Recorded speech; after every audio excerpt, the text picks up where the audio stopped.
ನಮಸ್ಕಾರ ಸ್ನೇಹಿತರೆ. ಬೆಳಿಗ್ಗೆ ಕಣ್ಣು ಬಿಟ್ಟ ತಕ್ಷಣ ನಮಗೆ ನೆನಪಾಗೋದೆ ಒಂದು ಕಪ್ ಬಿಸಿ ಬಿಸಿ ಟೀ. ಟೀ ಇಲ್ಲದೆ ಬೆಳಗ್ಗೆನೇ ಸ್ಟಾರ್ಟ್ ಆಗಲ್ಲ ಅಂತ ಹೇಳೋರು ಎಷ್ಟೋ ಜನ ಇದ್ದಾರೆ ಅಲ್ವಾ. ಯಾರಿಗಾದರೂ ಮಾರ್ನಿಂಗ್ ಟೀ ಬೇಕು, ಕೆಲಸ ಮಾಡ್ತಾ ಇದ್ದಾಗಲೂ ಕೂಡ ಟೀ ಬೇಕು, ಫ್ರೆಂಡ್ಸ್ ಜೊತೆ ಸಿಕ್ಕಾಪಟ್ಟೆ ಮಾತಾಡುವಾಗಲೂ ಕೂಡ, ತಮಾಷೆಗೆ ಮಾತಾಡುವಾಗಲೂ ಕೂಡ ಟೀ ಬೇಕು, ಸಿಕ್ಕಾಪಟ್ಟೆ ಟೆನ್ಷನ್ ಆಗ್ತಾ ಇದೆ ಅಂದರೂ ಕೂಡ ಟೀ ಬೇಕು. ಆದರೆ ಭಾರತದಲ್ಲಿ ಟೀ ಅನ್ನೋದು ಜಸ್ಟ್ ಒಂದು ಪಾನೀಯ ಅಲ್ಲ, ಅದು ಒಂದು ಎಮೋಷನ್ ಥರ. ಹಾಗಾದರೆ ಇದೇ ಒಂದು ಟೀಯನ್ನು ಒಂದು ಬಿಸ್ನೆಸ್ ಆಪರ್ಚುನಿಟಿಯಾಗಿ ನಾವು ಬದಲಾವಣೆ ಮಾಡಿಕೊಂಡ್ರೆ ಹೇಗಿರುತ್ತೆ ಯೋಚನೆ ಮಾಡಿ.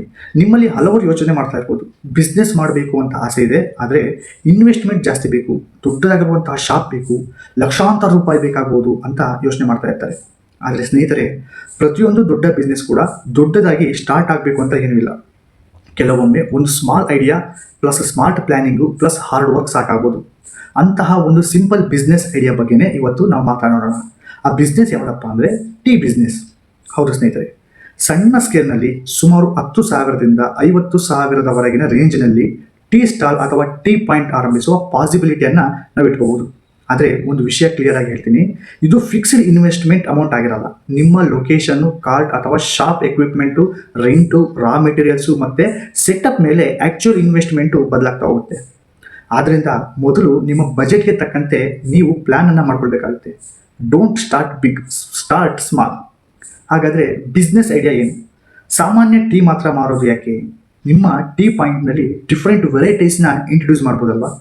ಮಸಾಲ ಟೀ ಆಗಿರ್ಬೋದು, ಲೆಮನ್ ಟೀ ಆಗಿರ್ಬೋದು, ಬ್ಲ್ಯಾಕ್ ಟೀ ಆಗಿರ್ಬೋದು, ಗ್ರೀನ್ ಟೀ ಆಗಿರ್ಬೋದು, ಮತ್ತು ನಿಮ್ಮ ಲೋಕಲ್ ಕಸ್ಟಮರ್ಸ್ಗೆ ಇಷ್ಟವಾಗುವಂತಹ ಕೆಲವು ಸ್ಪೆಷಲ್ ವೆರೈಟೀಸ್ ಕೂಡ ಇರಬಹುದು. ಅದರ ಜೊತೆಗೆ ಬಿಸಿ ಬಿಸಿ ಬನ್ ಬೆಟರು, ಬಿಸ್ಕಟ್ಸು, ಬ್ರೆಡ್ ಟೋಸ್ಟು, ಸಮೋಸ ಮತ್ತು ಸ್ಥಳೀಯವಾಗಿ ಪಾಪ್ಯುಲರ್ ಆಗಿರುವಂತಹ ಸ್ನ್ಯಾಕ್ಸ್ ಆಗಿರ್ಬೋದು. ಇವನ್ನು ನೀವು ಸೇರಿಸ್ಕೊಂಡ್ರೆ ಇವೆಲ್ಲವನ್ನ ಡಿಮ್ಯಾಂಡನ್ನು ನೀವು ನೋಡಿಕೊಂಡು ನೀವು ವೆರೈಟೀಸ್ನ ಆ್ಯಡ್ ಮಾಡ್ಕೊಳ್ತಾ ಹೋಗ್ಬೋದು. ಆಗ ನಿಮ್ಮ ಕಸ್ಟಮರ್ಸ್ಗೆ ಟೀ ಕುಡಿಯಲು ಬಂದಾಗ ಒಂದು ಸ್ನ್ಯಾಕ್ಸ್ ಕೂಡ ತೆಗೆದುಕೊಂಡು ಹೋಗೋಣ ಅನ್ನುವಂಥ ಫೀಲಿಂಗು ಖಂಡಿತವಾಗ್ಲೂ ಬರುತ್ತೆ. ಇದೇ ಆವ್ರೇಜ್ ಬಿಲ್ ವ್ಯಾಲ್ಯೂ ಹೆಚ್ಚಿಸಲು ಸಹಾಯವನ್ನು ಕೂಡ ಮಾಡ್ಬೋದು. ಸ್ನೇಹಿತರೆ, ಟೀ ಬಿಸ್ನೆಸ್ನಲ್ಲಿ ಒಂದು ದೊಡ್ಡ ಸೀಕ್ರೆಟ್ ಇದೆ. ಅದೇನಂತ ನಿಮಗೆ ಗೊತ್ತಾ? ಈಗ ನಾನು ನಿಮಗೆ ಹೇಳ್ತೀನಿ ಕೇಳಿ. ಮೊದಲನೇದಾಗಿ ಲೊಕೇಶನ್. ನೀವು ಎಷ್ಟು ಚೆನ್ನಾಗಿ ಟೀ ಮಾಡಿದರೂ ಕೂಡ ಅದನ್ನು ಕುಡಿಯಲು ಕಸ್ಟಮರ್ಸ್ ಬರೋ ಲೊಕೇಶನ್ ಇಲ್ಲ ಅಂತಂದರೆ ಬಿಸ್ನೆಸ್ಸು ನಿಮಗೆ ಡಿಫಿಕಲ್ಟ್ ಆಗ್ತಾ ಹೋಗುತ್ತೆ, ಸಿಕ್ಕಾಪಟ್ಟೆ ಕಷ್ಟ ಆಗ್ತಾ ಹೋಗುತ್ತೆ. ಆದ್ದರಿಂದ ಲೊಕೇಶನ್ ಸೆಲೆಕ್ಟ್ ಮಾಡುವಾಗ ತುಂಬ ಕೇರ್ಫುಲ್ಲಾಗಿ ನೀವು ಲೊಕೇಶನನ್ನು ಸೆಲೆಕ್ಟ್ ಮಾಡ್ಕೋಬೇಕಾಗುತ್ತೆ. ಯಾವ ಥರ ಲೊಕೇಶನ್ಸ್ ಬೇಕಪ್ಪ ಅಂದರೆ, ಉದಾಹರಣೆಗೆ ಕಾಲೇಜು ಅಥವಾ ಕೋಚಿಂಗ್ ಸೆಂಟರ್ಸ್ ಹತ್ರ ಮಾಡ್ಬೋದು, ಗೌರ್ಮೆಂಟ್ ಆಫೀಸ್ಗಳ ಹತ್ರ ಮಾಡ್ಬೋದು, ಇಂಡಸ್ಟ್ರಿಯಲ್ ಏರಿಯಾದಲ್ಲಿ ಮಾಡ್ಬೋದು, ಬ್ಯುಸಿ ಇರುವಂತಹ ರೋಡ್ನಲ್ಲಿ ಮಾಡ್ಬೋದು, private bus stand, government bus stand ಸುತ್ತಮುತ್ತ, ಮಾರ್ಕೆಟಿಂಗ್ ಏರಿಯಾ ಆಗಿರ್ಬೋದು. ಇಂತಹ ಸುಮಾರು ಕಡೆಗಳಲ್ಲಿ ನಾವು ಕಸ್ಟಮರ್ಸ್ ಫುಟ್ಫಾಲನ್ನು ನೋಡಿಕೊಂಡು ಇರುವಂತಹ ಸಾಧ್ಯತೆಯನ್ನು ಹೆಚ್ಚಿಸುವಂತಹ ಸಾಧ್ಯತೆಯನ್ನು ನಾವು ಮಾಡಬೇಕು. ಕ್ರೌಡ್ ಇದೆ ಅಂತ ಮಾತ್ರಕ್ಕೆ ಶಾಪ್ ಆಗಬೇಡಿ. ಅಲ್ಲಿ ಆಲ್ರೆಡಿ ಎಷ್ಟು ಟೀ ಶಾಪ್ಸ್ ಇವೆ, ಕಸ್ಟಮರ್ಸು ಯಾವ ಯಾವ ಪ್ರೈಸ್ ರೇಂಜ್ನಲ್ಲಿ ಟೀಯನ್ನು ತೆಗೆದುಕೊಳ್ತಾ ಇದ್ದಾರೆ, ರೆಂಟ್ ಎಷ್ಟು, ಪಾರ್ಕಿಂಗ್ ಅಥವಾ ಸಿಟ್ಟಿಂಗ್ ಸ್ಪೇಸ್ ಬೇಕಾ, ಇವೆಲ್ಲವನ್ನು ನೀವು ಮೊದಲಿಗೆ ಸ್ಟಡಿ ಮಾಡಬೇಕಾಗುತ್ತೆ. Market research first, investment next ಅಂತ ನಾವು ಹೇಳ್ತೀವಿ. ನಿಮ್ಮ ಟೀ ಶಾಪ್ಗೆ ಒಂದು ಯೂನಿಕ್ ಐಡೆಂಟಿಟಿಯನ್ನು ಕೊಡಿ.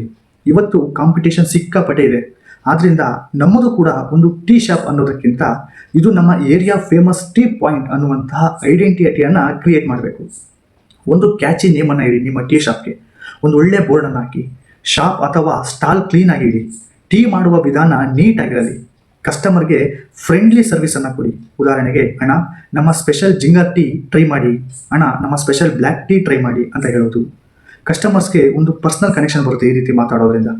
ಬಿಸ್ನೆಸ್ಸಲ್ಲಿ ಪ್ರಾಡಕ್ಟ್ ಮಾತ್ರ ಅಲ್ಲ, ಎಕ್ಸ್ಪೀರಿಯನ್ಸ್ ಕೂಡ ಸೆಲ್ ಮಾಡಬೇಕು. ಹೈಜೈನ್ ನೋ ಕಾಂಪ್ರಮೈಸ್ ಅಂತ, ಇದು ತುಂಬ ಇಂಪಾರ್ಟೆಂಟ್ ಆಗುತ್ತೆ. ಟೀ ಶಾಪ್ ಅಂದರೆ ಕ್ಲೀನಿಂಗು ತುಂಬಾ ಇಂಪಾರ್ಟೆಂಟ್ ಆಗಿರುತ್ತೆ. ಗ್ಲಾಸಸ್ಗಳು ಕ್ಲೀನ್ ಆಗಿರಬೇಕು, ಕೌಂಟರ್ ಕ್ಲೀನ್ ಆಗಿರಬೇಕು, ಫ್ರೆಶ್ ಇಂಗ್ರೀಡಿಯೆಂಟ್ಸ್ ಇರಬೇಕು, ಸೇಫ್ ಡ್ರಿಂಕಿಂಗ್ ವಾಟರ್ ಇರಬೇಕು, ಪ್ರಾಪರ್ ವೇಸ್ಟ್ ಡಿಸ್ಪೋಸಬಲ್ ಇವೆಲ್ಲ ಇರಬೇಕಾಗುತ್ತೆ. ಇವೆಲ್ಲವನ್ನು ನೀವು ಮೇಂಟೈನ್ ಮಾಡಲೇಬೇಕು. ಯಾಕಂದರೆ ಒಂದು ಕಸ್ಟಮರ್ಗೆ ನಿಮ್ಮ ಶಾಪ್ ಕ್ಲೀನ್ ಅನಿಸಿದ್ರೆ ಮಾತ್ರ ಅವರು ಮತ್ತೆ ಬರಲಿಕ್ಕೆ ಅವಕಾಶ ಇರುತ್ತೆ. ಜೊತೆಗೆ ಅವರ ಫ್ರೆಂಡ್ಸ್ನ ಕೂಡ ಕರ್ಕೊಂಬರ್ಬೋದು. ಅಂದರೆ one happy customer can bring more customers ಅಂತ ನಾವು ಕರಿತೀವಿ. ಹಾಗಾದರೆ ಈ ಟೀ ಶಾಪ್ನಲ್ಲಿ ಪ್ರಾಫಿಟ್ ಎಷ್ಟು ಅಂತ ನೋಡೋದಾದರೆ ಇದು ಎಲ್ಲರಿಗೂ ನ್ಯಾಚುರಲಿ ಬರುವಂಥ ಕ್ವಶನ್. ಟೀ ಬಿಸ್ನೆಸ್ಸಲ್ಲಿ ತಿಂಗಳಿಗೆ ಎಷ್ಟು ಪ್ರಾಫಿಟ್ ಇರುತ್ತೆ ಅಂತ. ಸ್ನೇಹಿತರೆ, ಇದಕ್ಕೆ ಒಂದೇ ಫಿಕ್ಸ್ಡ್ ಆನ್ಸರ್ ಇರಲ್ಲ. ಯಾಕಂದರೆ ಪ್ರಾಫಿಟ್ ಡಿಪೆಂಡ್ ಆಗೋದು daily sales, selling price, raw material, cost, rent, electricity, staff salary, wastage ಮತ್ತು ಅದರ್ ಎಕ್ಸ್ಪೆನ್ಸಸ್ ಮೇಲೆ. ಕೆಲವರು ಟೀ ಮೇಲೆ ಹೈ ಮಾರ್ಜಿನ್ ಇರಬಹುದು ಅಂತ ಹೇಳ್ತಾರೆ, ಆದರೆ 50% ಇಂದ 70% ಪ್ರಾಫಿಟ್ ಮಾರ್ಜಿನ್ ಎಲ್ಲರಿಗೂ ಸಹ ಗ್ಯಾರಂಟಿಡ್ ಅಂತ ಹೇಳೋದು ಸರಿಯಲ್ಲ. ನೀವು ಬಿಸ್ನೆಸ್ ಸ್ಟಾರ್ಟ್ ಮಾಡುವ ಮೊದಲು ಆಕ್ಚುಯಲ್ ಕಾಸ್ಟು ಕ್ಯಾಲ್ಕುಲೇಟನ್ನು ನೀವು ಮಾಡಬೇಕಾಗುತ್ತೆ. ಉದಾಹರಣೆಗೆ, 1 ಕಪ್ ಟೀ ತಯಾರಿಸಲು tea powder, milk, sugar, gas ಅಥವಾ ಎಲೆಕ್ಟ್ರಿಸಿಟಿ, ಕಪ್ಪು, ವಾಟರು, ಲೇಬರ್ ಚಾರ್ಜಸ್ಸು ಮತ್ತು ರೆಂಟ್ ಚಾರ್ಜಸ್ಸು ಇವೆಲ್ಲವನ್ನು ಸಹ ಸೇರಿಸ್ಕೋಬೇಕಾಗುತ್ತೆ. ಇವೆಲ್ಲ ಸೇರಿ ಆ್ಯಕ್ಚುಯಲ್ ಕಾಸ್ಟ್ ಎಷ್ಟು ಬರುತ್ತೆ ಅನ್ನೋದನ್ನು ನಾವು ಕ್ಯಾಲ್ಕುಲೇಟನ್ನು ಮಾಡಬೇಕಾಗುತ್ತೆ. ನಂತರ ಸೆಲ್ಲಿಂಗ್ ಪ್ರೈಸನ್ನು ಫಿಕ್ಸ್ ಮಾಡಬೇಕಾಗುತ್ತೆ. ಸೇಲ್ಸ್ ಜಾಸ್ತಿ ಇದ್ದರೆ ಪ್ರಾಫಿಟ್ ಜಾಸ್ತಿ ಕೂಡ ಆಗ್ಬೋದು, ಆದರೆ ಎಕ್ಸ್ಪೆನ್ಸಸ್ ಕೂಡ ಕಂಟ್ರೋಲನ್ನು ಮಾಡಬೇಕಾಗುತ್ತೆ. ಬಿಸ್ನೆಸ್ಸಲ್ಲಿ ಒಂದು ಗೋಲ್ಡನ್ ರೂಲ್ ಇದೆ, ಸೇಲ್ಸ್ ನೋಡಬೇಡಿ, ನೆಟ್ ಪ್ರಾಫಿಟ್ ನೋಡಿ ಅಂತ. ಇನ್ನು ಸೋಷಿಯಲ್ ಮೀಡಿಯಾವನ್ನು ಸಹ ನಾವು ಮಾರ್ಕೆಟಿಂಗ್ನಲ್ಲಿ ಬಳಸ್ಕೋಬೋದು. ಇವತ್ತು ಮಾರ್ಕೆಟಿಂಗ್ ಅಂದರೆ ದೊಡ್ಡ ಬ್ಯಾನರ್ ಮಾತ್ರ ಅಲ್ಲ, ನಿಮ್ಮ ಮೊಬೈಲ್ ಫೋನ್ ಕೂಡ ಮಾರ್ಕೆಟಿಂಗ್ ಟೂಲ್ ಅಂತಲೇ ಕರಿಬೋದು ನಾವು. ನಿಮ್ಮ ಇನ್ಸ್ಟಾಗ್ರಾಮ್ ಆಗಿರ್ಬೋದು, ಫೇಸ್ಬುಕ್ ಆಗಿರ್ಬೋದು, ವಾಟ್ಸಪ್ ಆಗಿರ್ಬೋದು, ಯೂಟ್ಯೂಬ್ ಶಾರ್ಟ್ಸ್ ಆಗಿರ್ಬೋದು, ಇವುಗಳ ಮೂಲಕವೂ ಸಹ ನಿಮ್ಮ ಟೀ ಶಾಪ್ನ ಅಥವಾ ಟೀ ಪಾಯಿಂಟ್ನ ಬಗ್ಗೆ ಲೋಕಲ್ ಕಸ್ಟಮರ್ಸ್ಗೆ ನೀವು ತಿಳಿಯಪಡಿಸ್ಬೋದು.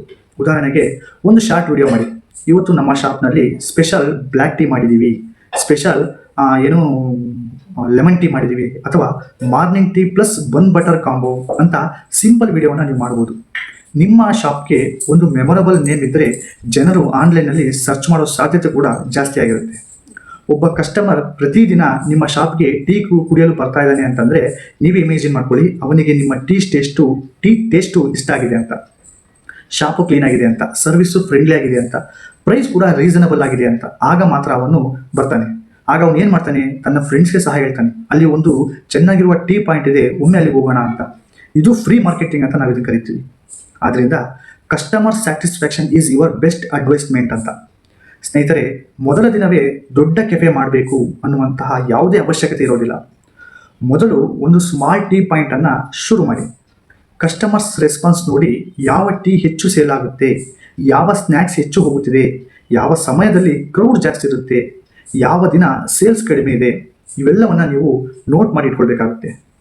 ನಿಮ್ಮ ಬಿಸ್ನೆಸ್ ಬಗ್ಗೆ ನೀವು ಡೈಲಿ ಲರ್ನಿಂಗನ್ನು ಮಾಡಬೇಕಾಗುತ್ತೆ. ನಂತರ ಒಂದು ಕಾರ್ಟ್ನಿಂದ ಒಂದು ಶಾಪ್ನಿಂದ ಬಿಗ್ಗರ್ ಔಟ್ಲೆಟ್ ಮತ್ತು ಫ್ಯೂಚರ್ನಲ್ಲಿ ಮಲ್ಟಿಪಲ್ ಬ್ರಾಂಚಸ್ ಕೂಡ ಡ್ರೀಮ್ ಮಾಡಬಹುದು. But first steps is matters. ಕೊನೆಯದಾಗಿ ಒಂದು ಮಾತು, ನಿಮ್ಮಲ್ಲಿ ಬಿಸ್ನೆಸ್ ಸ್ಟಾರ್ಟ್ ಮಾಡಬೇಕು ಅನ್ನೋ ಡ್ರೀಮ್ ಇದೆಯಾ? ಹಾಗಿದ್ದರೆ ನನ್ನ ಬಳಿ ಇನ್ವೆಸ್ಟ್ಮೆಂಟ್ ಇಲ್ಲ, ಇನ್ವೆಸ್ಟ್ ಮಾಡೋಕ್ಕೆ ಅಮೌಂಟ್ ಇಲ್ಲ, ನನ್ನ ಹತ್ರ ಯಾವುದೇ ರೀತಿಯಾಗಿರುವಂಥ ಎಕ್ಸ್ಪೀರಿಯನ್ಸ್ ಇಲ್ಲ, ಅನುಭವ ಇಲ್ಲ, ನನಗೆ ಬಿಸ್ನೆಸ್ ಮಾಡೋಕ್ಕೆ ಬರಲ್ಲ ಅಂತ ಹೇಳಿಕೊಂಡು ಡ್ರೀಮನ್ನು ಸ್ಟಾಪ್ ಮಾಡಬೇಡಿ, ಅಲ್ಲಿಗೆ ಬಿಡಬೇಡಿ. ಮೊದಲು ನೀವು ಕಲೀರಿ, ಅಂದರೆ ಲರ್ನನ್ನು ಮಾಡಿ, ಮಾರ್ಕೆಟನ್ನು ನೋಡಿ, ಬಜೆಟನ್ನು ಪ್ರಿಪೇರ್ ಮಾಡಿ, ಸ್ಮಾಲ್ ಸ್ಕೇಲ್ನಲ್ಲಿ ಸ್ಟಾರ್ಟ್ ಮಾಡುವ ಪಾಸಿಬಿಲಿಟಿಗಳನ್ನು ನೀವು ಪರಿಶೀಲನೆ ಮಾಡಿ, ರಿಸ್ಕನ್ನು ಅರ್ಥ ಮಾಡಿಕೊಂಡು ಡಿಸಿಷನನ್ನು ತೆಗೆದುಕೊಳ್ಳಿ. ಯಾಕಪ್ಪ ಅಂತಂದರೆ ಬಿಸ್ನೆಸ್ನಲ್ಲಿ ಸಕ್ಸಸ್ಗೆ ಶಾರ್ಟ್ಕಟ್ ಅನ್ನೋದು ಯಾವತ್ತೂ ಕೂಡ ಇರಲ್ಲ. ಆದರೆ smart planning plus hard work plus quality plus customer trust, ಒಂದು ಕಪ್ ಟೀ, ಒಂದು ಸಣ್ಣ ಸ್ಟಾಲು, ಒಂದು ಸಿಂಪಲ್ ಐಡಿಯಾ, ಇದರಿಂದಲೇ ನಿಮ್ಮ ಜರ್ನಿ ಶುರುವಾಗ್ಬೋದು.